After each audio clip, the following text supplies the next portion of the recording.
We're on the air, Suzilla. It is Suzilla. Welcome to Thursday. I'm Matt. I'm Suzie. And we're here with Wenatchee Insurance. We are. Welcome to Suzilla, our podcast here in the lovely Wenatchee, Washington. Today is the 20th. Is today the first day of summer or is tomorrow? 21st, 22nd. Yeah, so right in here. So it's close enough to the very first day of summer. Yeah, the protesters painted the Stonehenge. Yeah, I saw the video. I'm wondering what they used. It could have just been, I don't know if it's actually paint or like colored chalk because it didn't move wet. Because what they did is they packed fire extinguishers. Now, I've never seen a fire extinguisher shoot out anything of color, but I don't know how they did that. Yeah, I'm not quite sure how they loaded it. Yeah. But this is a really good topic because today we're talking about the value of other people's opinion. Oh, okay.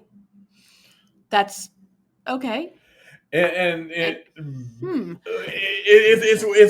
one of those things. It's like, is other people's opinions valued? We're not talking about advice. No. Because if you're asking for advice, that's different. In advisors. Mm-hmm. But we're getting into the other people's opinion. Yeah. And the reason I'm getting into that is because I got checked.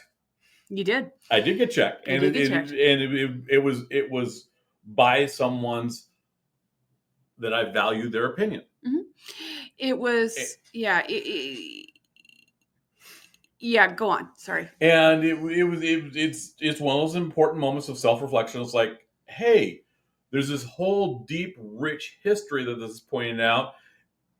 And I could see their point of view with the majority of people aren't going to get that deep, rich history. True. And it's going to come off not as you intended it. Yeah. And so it was instantly pull it. Yeah. And that's because I value their opinion. Yeah.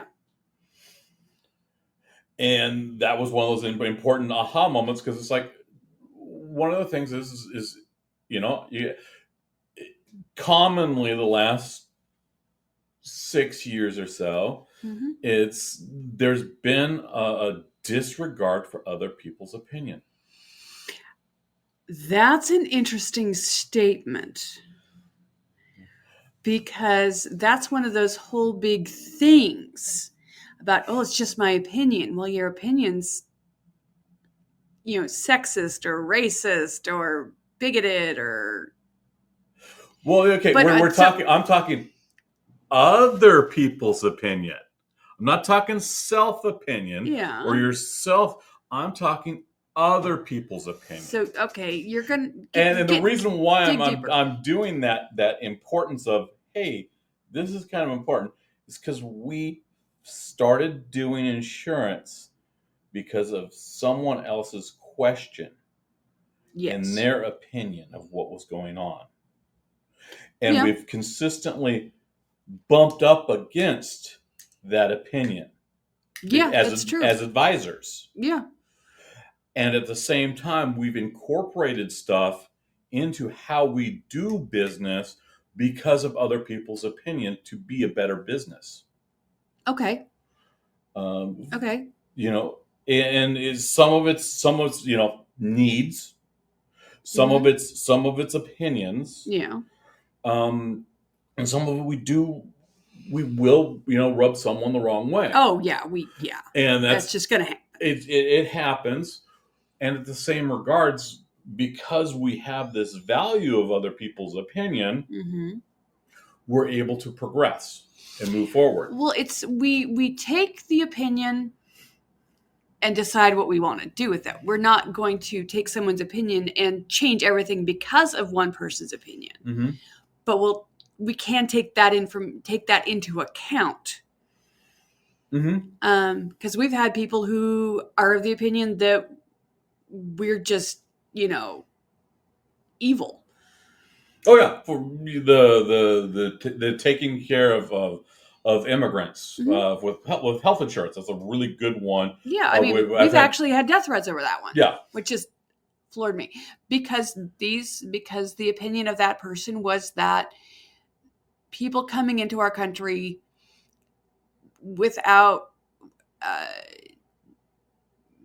using the official channels are less than, don't deserve human rights, dignity, yeah. And don't deserve health insurance because they're taking from them. I disagree with that opinion. Yeah. That's the thing about opinions. It's okay to disagree with it. It just can. You've really hit a big topic here. Well, it's one of those things. This is it brushed up against me, and I'm like, yeah, other people's opinions matter. Sometimes, not every time. If you're talking about a person's opinion about you, I've had people have opinions about me for one reason or another. It's a perception thing. Mm-hmm. I've been told that I am intimidating, which just boggles my mind. Mm-hmm. It's like, what? Me? No. But I guess that was someone's opinion about me. It's like, however, you value their opinion on whether or not they like you. When I probably shouldn't sometimes. Exactly, because you value that.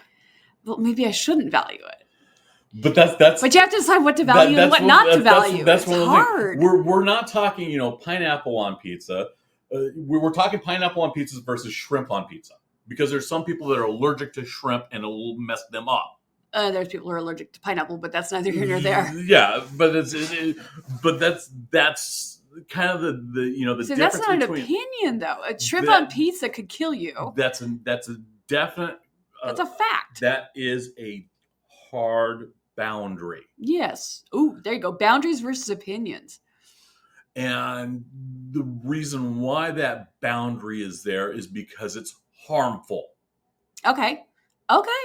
So if someone's opinion is harmful, because they're not exclusive to each other. Mm-hmm. It's okay to set a boundary about it. Yeah. You should set a boundary about it. Yeah. Your opinion about me is that I am a baby-eating, evil human being, which is like, no, boundary, you're not in my life. Mm-hmm. You can have that opinion. You're wrong, but you can have it. But when that opinion starts to be bandied about to other people via the internet, most often than not, it's like, okay, you're out there going, oh, Suzie, she's a baby-eating evil person. And it starts to influence other people as to their opinion of you. Uh-huh. What do you do with it? Because you know it's not true. Mm-hmm. You've got people who know you that know it's not true, but you've got a whole raft of people who are taking someone whose opinion is that you're evil, regardless of the truth. Well, that's where you start to run into those boundaries. Yeah. And you're starting to run into those boundaries of liability. Oh, okay. Because you're not doing this is my opinion. No, you're going out there to be malicious. You're slandering me. And there's a malicious, ignorant thing going on. Mm-hmm. Yeah, I've seen that. And it was just a joke. Oh my God, yes. And I am. You can't take a joke. And so, in those cases, they're using humor.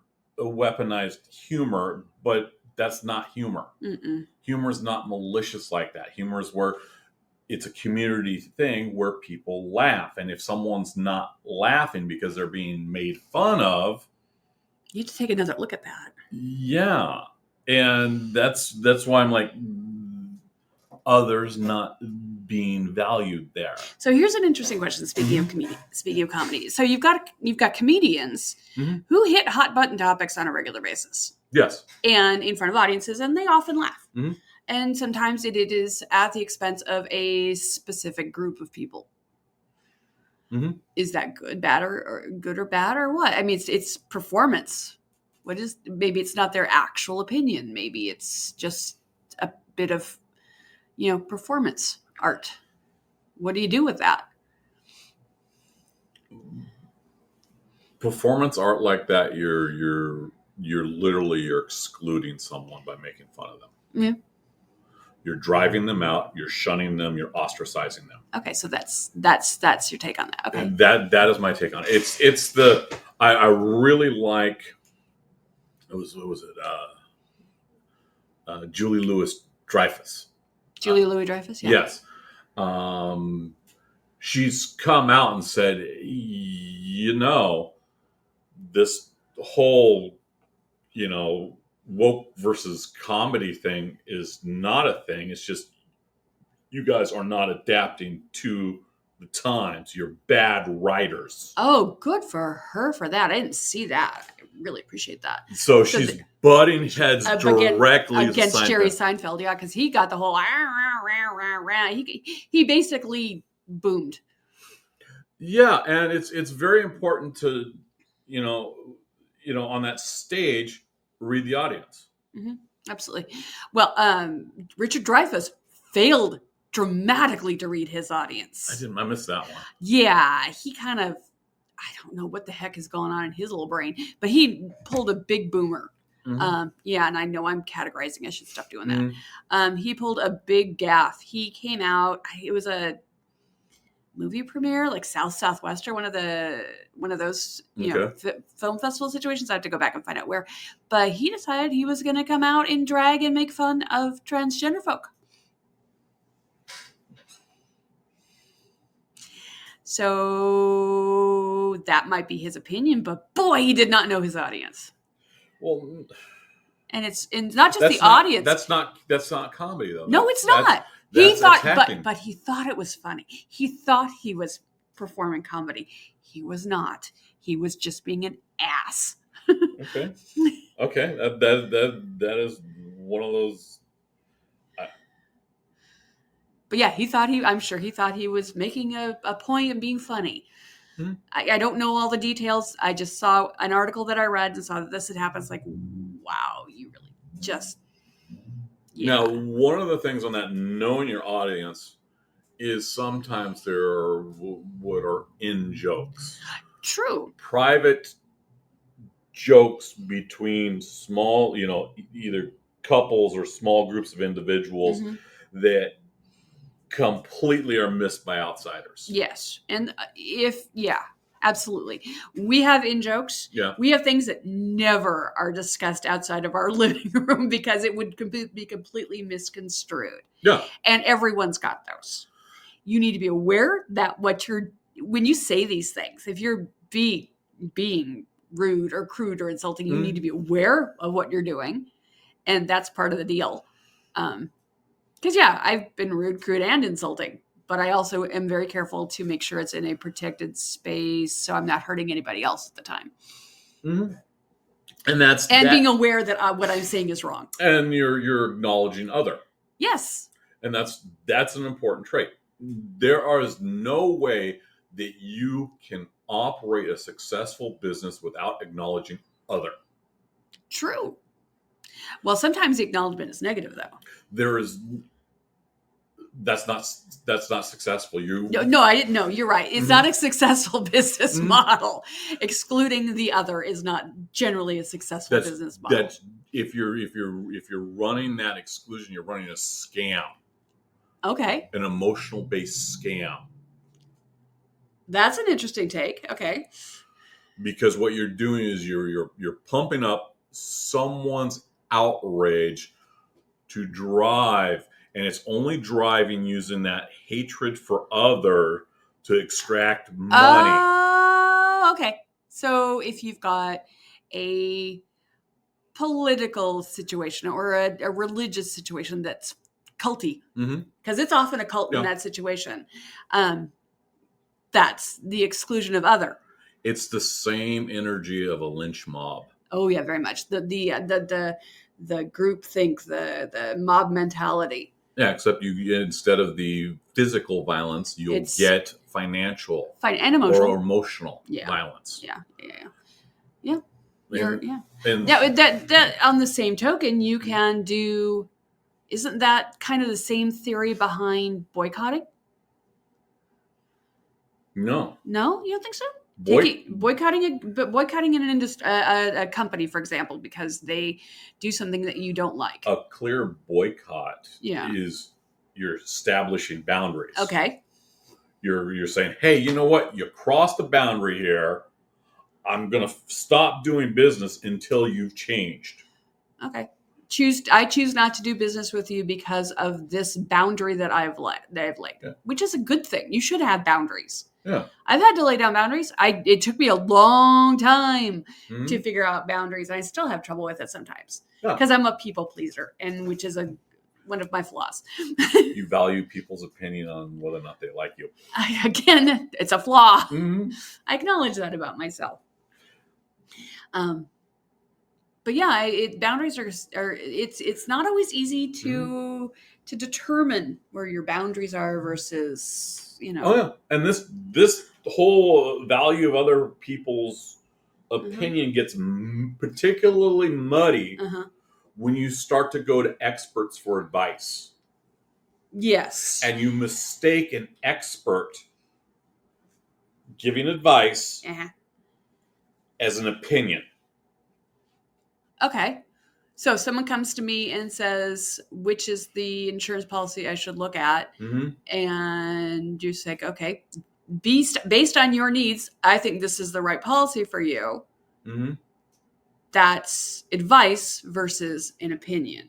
Versus going to your Uncle Fred saying, hey, you should steer clear of anything Medicare Advantage. That's an opinion because Uncle Fred is not an expert. Uncle Fred is not an expert. I have a advice because I have knowledge of how these work. It's not just stuff I heard on the internet. Yeah, it's hardcore training. Yeah. And it's really people like, oh, hey, you can get it online. Oh, Lord. And it's like, yes, you Lord, can. Here, hold my beer. I can get it online. Yes, you can, but do you really, really want that? It's like this is a tricky subject matter. It is. And if you misstep along the wrong log in Jenga, the whole thing tumbles. It can get messy really fast with all kinds of things. Not just insurance, but that's what we know. So yeah, that's financial. The same would fall scape if you went to a realtor and they didn't disclose that your backyard had an easement for the wildlife trail, or you didn't have any of the mineral rights, so they're going to come in. He's going to come and clear cut your backyard and put in an open pit. Put in an oil well, chonk. And you don't get nothing. No, and you don't get to say no. And those are important. That's not an opinion, It's not an opinion. That's dead fact. That is dead fact advice, and that's really critical. When you go to someone and like, hey, what's your advice here? Hey, we've got computer experts. What do you think? And to be fair, you are not ever obligated to take someone's advice. No. And that's fine. Sometimes it's a good thing. Some advice is bad. We totally know this. Oh, years ago, this is early on.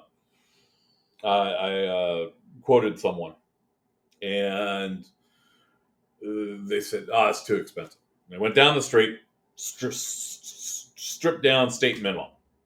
Yep. They rolled their car. And they could not get anything remotely what it was to replace it. Nope. It's so they would state minimum like pure strictly liability, right? Oh, state minimum is $25.50. That covers the other person's injuries. Yeah, it's strictly individual and group. It's strictly liability, and then $10,000 for the property damage if you hit another car. Well, but that doesn't cover your car. It doesn't cover your stuff. No, it doesn't cover your injuries. So they were out of luck. They were injured. They had no coverage to replace their vehicle or repair it. And they learned their lesson. It's hard to say. They could have learned their lesson. They could have, did they? Oh, insurance is a scam. Yeah, that's actually probably more likely. And that's really half the time I hear insurance is a scam. Okay, where did insurance hurt you? Yeah, that's true. Show me on the doll where insurance hurt you. You get a lot of the whole insurance is a scam opinion is when people, because people have had a bad experience with it because they were not advised by an expert. Or they chose to ignore the advice. And they end up and they don't want to recognize that they failed in their in their efforts, and don't want to take the responsibility for their screw up. Because it's an incredibly legislative product. Oh my gosh, more so than you would ever imagine. And it's to the point, particularly on the health side of things. Oh my gosh. If you walk in and you purchase health insurance from someone, and you can't have a honest conversation about what is going on legal wise and legislative wise, that person is there to sell product. They're not there to do insurance. There you go. Let me run that. Because insurance is... And it's only as good as that immediate transaction. Okay. In my opinion. Yes. Insurance is not about the product. The insurance is about the person. Not every insurance agent feels that way. I disagree. The fact that you have to train on Medicare every single year and there's massive rules changes. It would be like me going to my tax professional saying, hey, you know what? You need to deduct all the 5 alley cats as dependents. It just doesn't work that way. There's too many laws in play. It's like, no, I won't do that. If you do that, it's fraud. I'm not doing that. Yeah, they're point. Well, and that's a boundary. It's like, no, I am not going to do that because that's fraudulent. I'm not. So, and I've had to lay that down with people. It's like, no, I will not do this. If you want me to do this, you need to go. If you want to do this, you need to go somewhere else. I'm not going to assist you. And I've actually used the word fraud to people. Yeah. I'm sorry. That's insurance. I know. Actually, I didn't say I was sorry. It's like, that's insurance fraud. I'm not going to do that. Yeah, because sorry is not necessary there. No, that's another one you need to be careful with is the I'm sorry. I've gotten so much better about that. It's one of those things that we get trained on when we're doing customer service is to immediately say, I'm sorry, how can I fix it? Yeah. And it's not, well, the trick is there's the I'm sorry, I feel your pain. And there's the I'm sorry, I'm wrong, let's fix it. And those are way too mooshed together. There almost needs to be another word for empathy. For the I'm sorry, for the empathy, I'm sorry. Yeah, usually it's the, ooh, that must have hurt. How can we fix it? Yeah. It's acknowledging that they're in pain. Yeah, or unhappy. And how do we move forward? Well, what I do is if I am accepting responsibility for something I've done is I say I apologize, because that seems to work better for me, because it's clearer than just I'm sorry, because I'm sorry becomes so diluted. Yeah, but acknowledging other people is so darn important. It totally is. And it's like, oh, well, we've got a lot of folks that are running around that are lonely.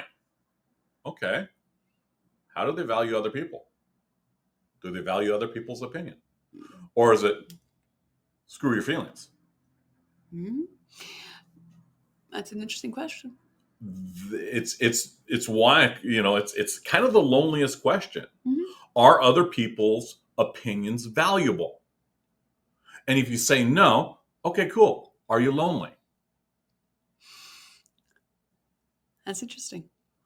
Well, see, that's kind of. I spent a lot of time when I was younger. I was not a big dater. I didn't date a lot. Didn't have a big social circle for a long time. But I wasn't really lonely. I was actually pretty good at being alone. I did a pretty good job at it. But was I valuing people's opinions? I don't know. I don't know. This is something that I'd have to. Okay, I am not going to put me into analysis with this one, Matt. It is one of those. This is not something. This is not something we can answer in less than 30 minutes on a podcast.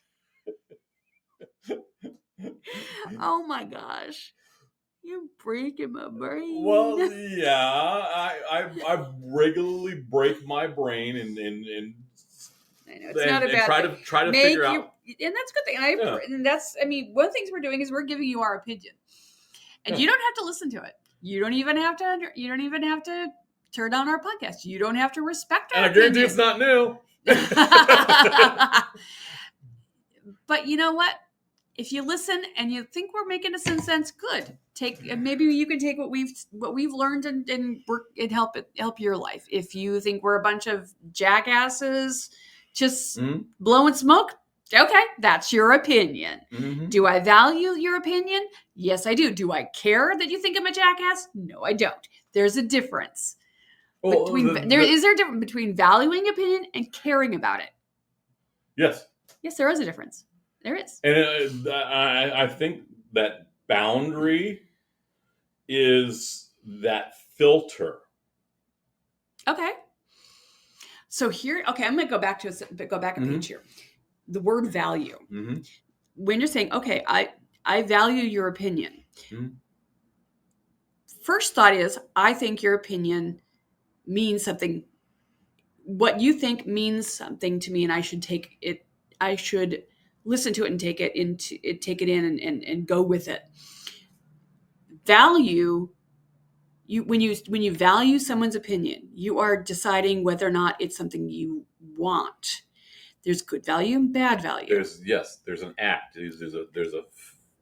It's a conscious act. Right. The word value has a gamut of it's a whole rainbow or a whole process. It's not always a positive thing. I value your opinion in the sense that I've listened to it, I hear it, I don't like it. That's a value statement. Mm-hmm. I've listened to it, I hear you, I like it. That's also a value statement. You take it into consideration. There is negative value. And that's okay. It's okay. It's one of those ones that's like, however, acknowledging the other person that, hey, I heard you. I can see that point of view, and I'm going to go this way. You're still expressing value. Exactly. You are valuing their opinion. It's like, okay, I hear you. I've established the value of this. The value of this is -3 versus the negative value of a penny versus $1. What's the value of a penny? What's the value of $1? It's the same thing. Yeah. And there's something very important here on doing the valuation. Yes. And the value. If you're busy running for your life, many times that you do not have the opportunity to evaluate the situation. No. Because you're busy running for your life. Yes. So we'll leave it on there. Yes. I'll let you think about that for a while. That's a deep one. This was deep. Deep dive brain. Ah! So, hey, everyone, have a good week. We will see you next week. Next Thursday. Hey, if you get a chance and you're in Wenatchee, head out to Pride at Memorial Park this weekend. It's going to be a blast.